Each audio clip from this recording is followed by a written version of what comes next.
Pour ce deuxième épisode enregistré en Gironde au Air Festif, le festival solidaire et engagé de l'association Rénovation, nous vous proposons de poursuivre la découverte des voix qui font vivre ce moment unique. Dans une ambiance de fête et de partage, nous avons recueilli des témoignages sincères entre expériences personnelles et regards professionnels. Imprévu. Alors, imprévu. J'arrive un matin avec plein de choses en tête de tout ce que je dois faire de ma journée et je commence par il manque une personne sur l'équipe, ok, et puis il en manque 2, et puis il en manque 3 et je me dis rien de ce que je vais pouvoir faire ne va répondre à ce que j'avais prévu de faire. L'imprévu, c'est de gérer un groupe d'enfants qui arrivent avec l'envie de voir ses éducateurs habituels, avec ses rites habituels et que je ne connais pas, et il va falloir que je trouve d'autres collègues qui connaissent un peu mieux les enfants que moi pour dire on va gérer, c'était pas prévu mais on va faire parce qu'on connaît un peu les enfants et on va faire en sorte qu'eux passent une bonne journée, à défaut nous d'être dans des stress pas possibles toute la journée pour faire en sorte que ça se passe bien. Ah, ça sent la chef de service là. C'est pas faux. Super, merci beaucoup. Je vous en prie. Stress. Ah, ça me parle beaucoup là, plus. Ça te parle. Okay. Étonnamment. Oula, laquelle je choisis du coup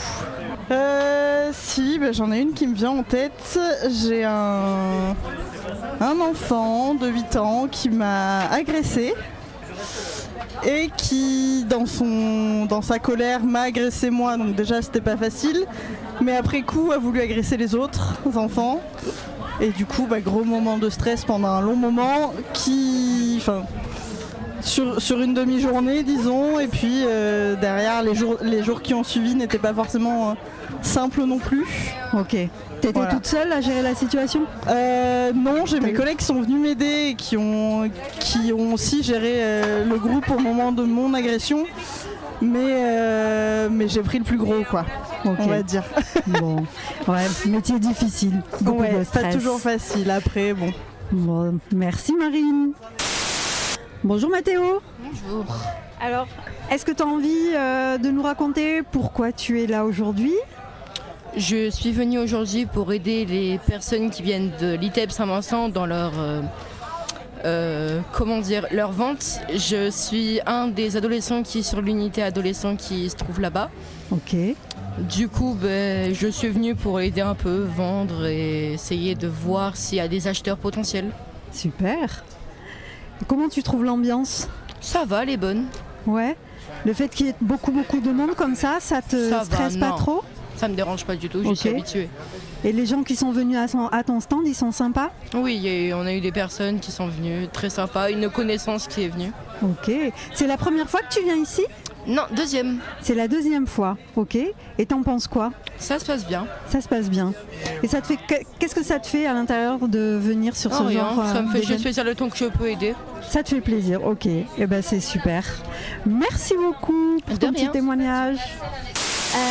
Christelle, tu vas m'aider. Joie. Alors, au 31-14, ce qui peut apporter de la joie, c'est que le suicide est une cause de mortalité évitable, parce qu'il y a plein de dispositifs du coup qui œuvrent dans la prévention.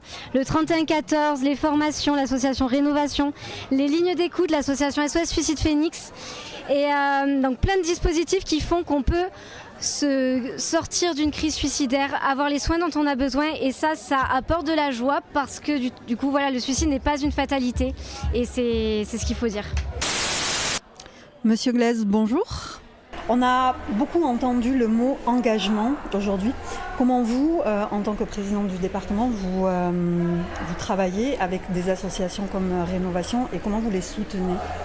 Alors d'abord, l'engagement, c'est un mot extrêmement important parce que le travail social, ça n'est pas juste de la compétence professionnelle, c'est aussi un engagement toujours personnel. C'est-à-dire que les personnes qui travaillent auprès des personnes handicapées, des enfants sous protection, des personnes en insertion, des personnes âgées, sont toujours très engagées à titre personnel, bien au-delà encore de la compétence professionnelle.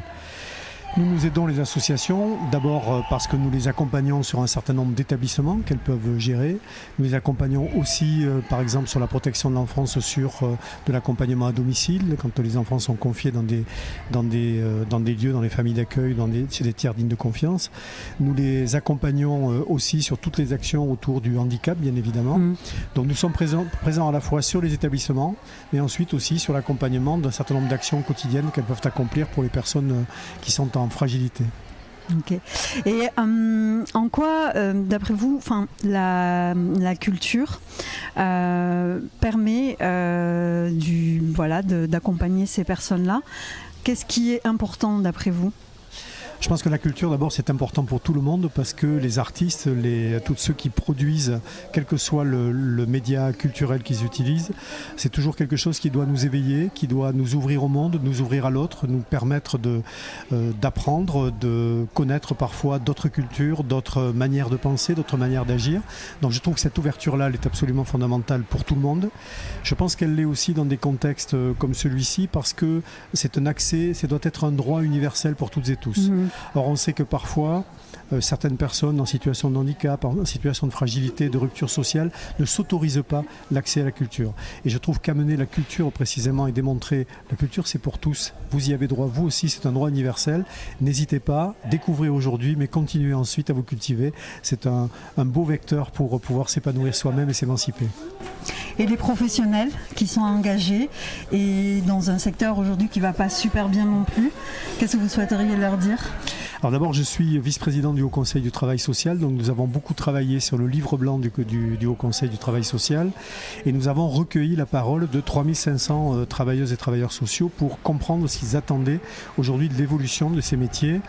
Il y a bien sûr des questions de rémunération, mais c'est loin d'être la seule réponse. Il y a aussi la question des conditions de travail, la question des parcours professionnels, parce que ce sont des métiers qui sont des métiers, je le disais, d'engagement et parfois difficiles, et qui font que on peut s'épuiser au bout d'un certain nombre d'années sur un métier donné. Donc il faut pouvoir trouver un parcours professionnel qui permet d'aller ailleurs.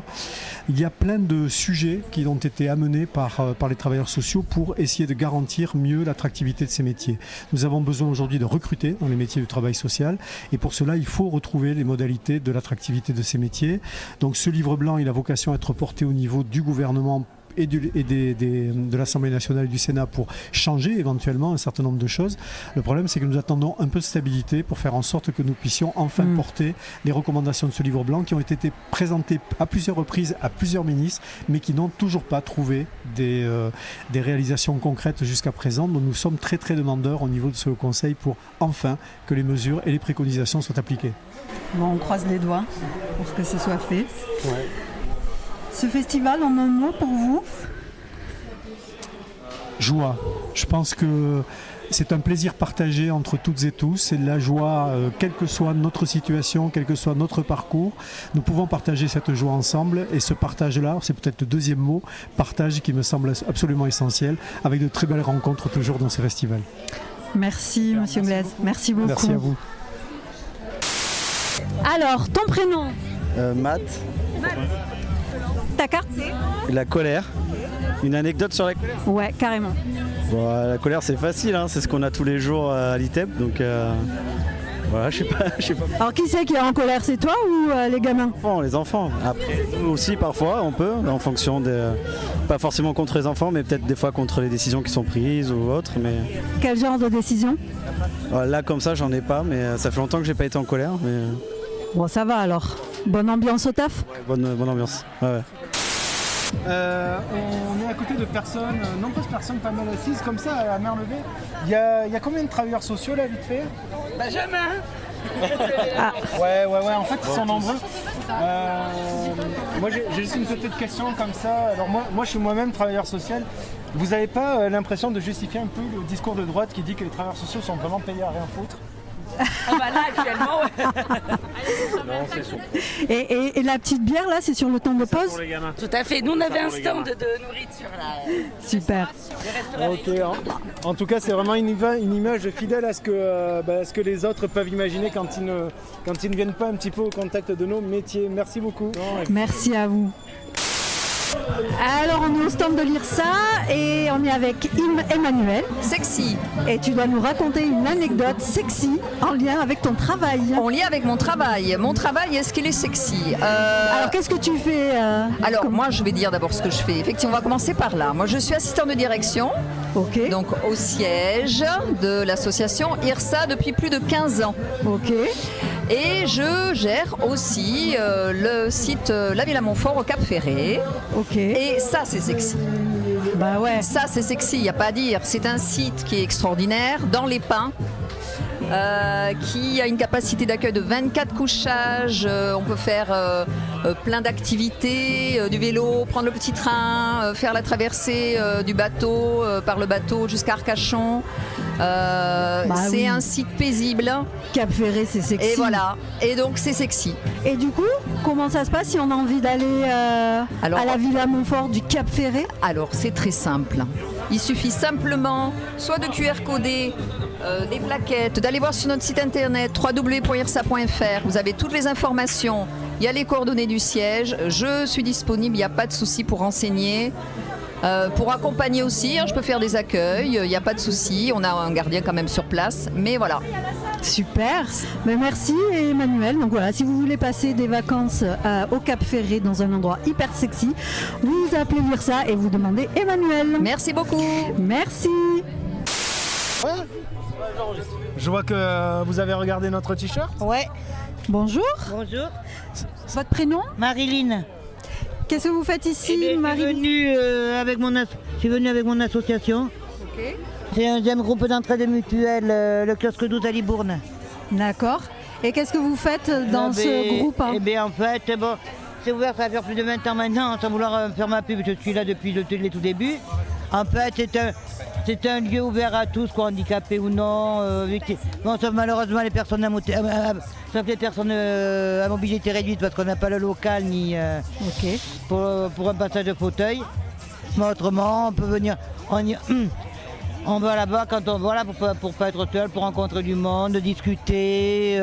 Il y a des activités, là tout à l'heure il y a eu mes collègues, moi c'est pas mon truc, donc je les ai laissés faire. Qui ont fait une représentation de théâtre d'improvisation. D'accord, super. Comme là, on fait des sorties tournées vers l'extérieur. Le mardi midi, on a un repas qu'on prépare ensemble après qu'on partage. Et puis autrement, le reste du temps, vous venez, on fait des jeux de société avec les adhérents. Voilà quoi, c'est pour éviter de se retrouver tout seul et de rencontrer du monde. Et puis, ça vous fait du bien d'y aller? Oui, enfin, oui, j'y vais, oui, bon. J'y vais enfin quand j'ai pas la flemme de sortir de ma caverne. Et alors vous y allez combien de fois par semaine? Franchement, vous voulez que je vous dise? Ouais.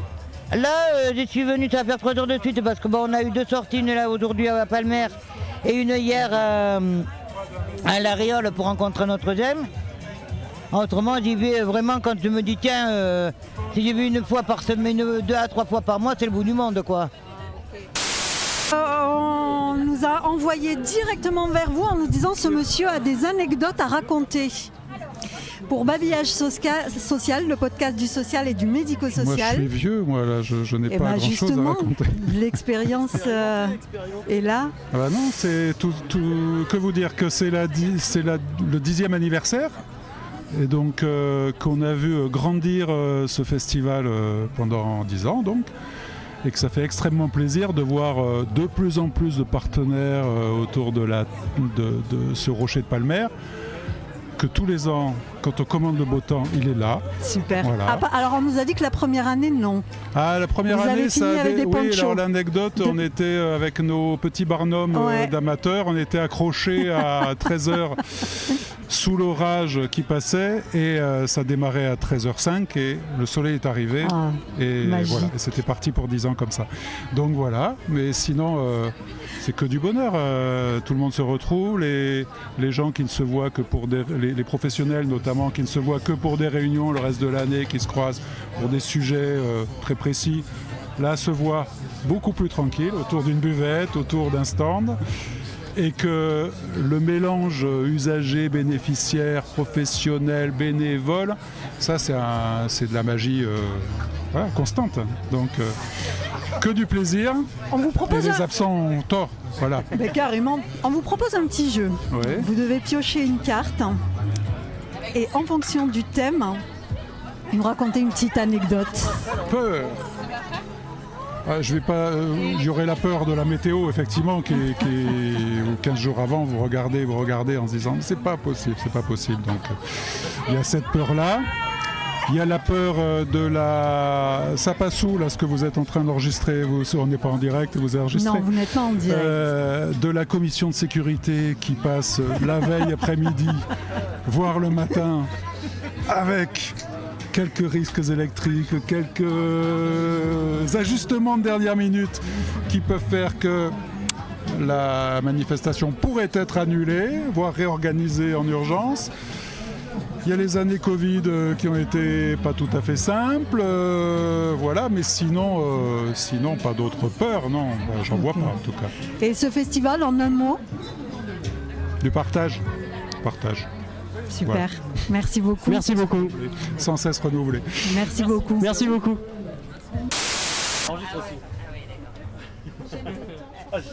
Allez les idéalistes, autres fous, altruistes, toujours au Air Festif.